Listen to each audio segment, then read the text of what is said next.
Vous êtes bien sur Lana Podcast. Lana Podcast. Lana Podcast. Ce sont des podcasts variés D'artistes. D'actualité. et de sport. Lana Podcast. Lana Podcast.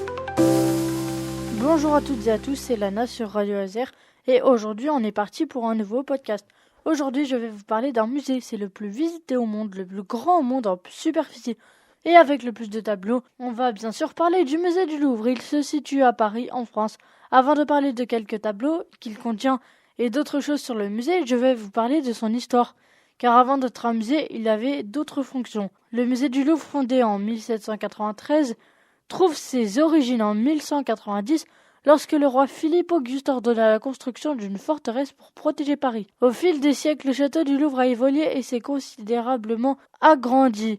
On peut encore voir les traces du château aujourd'hui. Sous le règne de Louis IX, le château fut agrandi et devint une résidence royale. Au XIVe siècle, sous Charles V, des fenêtres furent ajoutées aux murs, transformant le château en la plus grande résidence royale de l'époque. Pendant la Renaissance sous François Ier, le palais devint un symbole de cette période artistique. En 1682, Louis XIV choisit de s'installer à Versailles, laissant le Louvre comme un lieu d'exposition.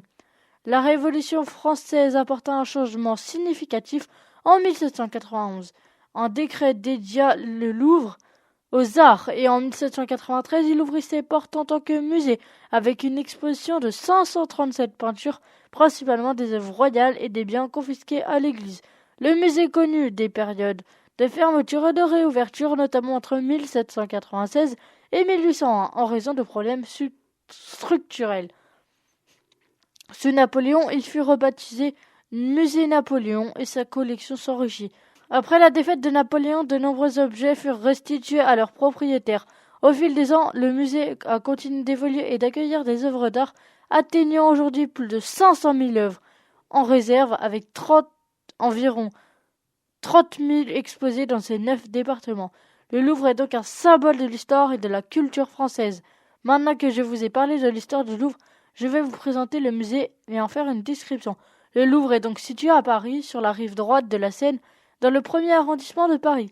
Le Louvre s'étend sur une superficie de plus de 210 000 mètres carrés, dont environ 72 735 mètres carrés sont dédiés aux expositions. Le musée abrite plus de 500 000 œuvres d'art, avec environ 30 000 exposées au public à tout moment. Les collections sont réparties en 9 départements, incluant des antiquités égyptiennes, grecques, romaines, des arts de l'islam, des peintures et des sculptures, françaises ou pas.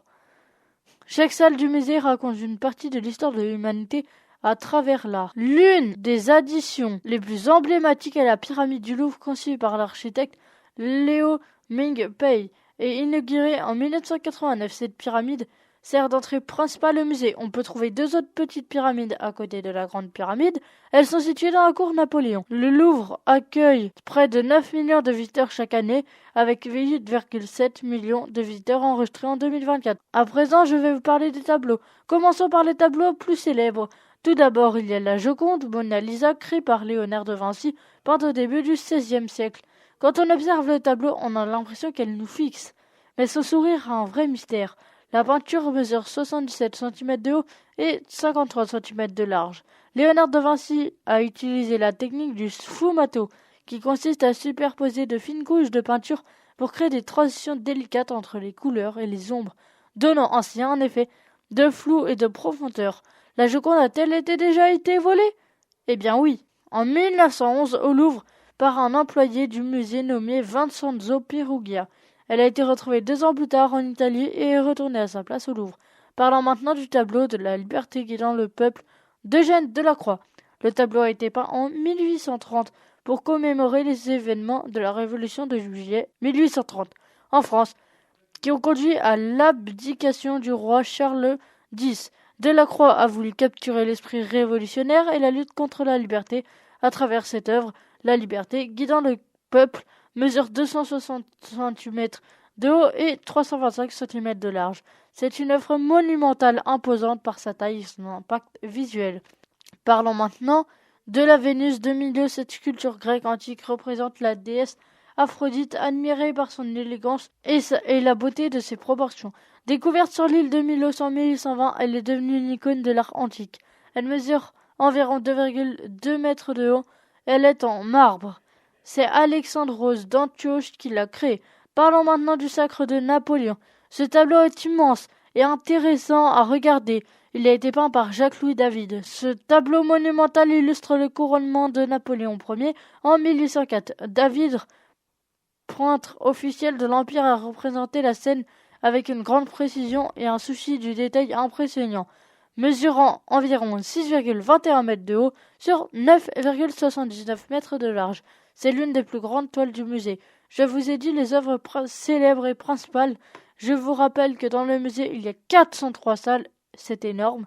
Je vous conseille vraiment d'aller visiter ce musée car il contient plein de mystères, de tableaux célèbres. Le Louvre contient plein de surprises, c'est un vrai trésor et vous pourrez replonger dans les anciens siècles. C'est la fin de ce podcast, c'était Lana sur Radio Azer. Au revoir et à bientôt pour un nouveau podcast. Vous êtes bien sur Lana Podcast. Lana Podcast. Lana Podcast.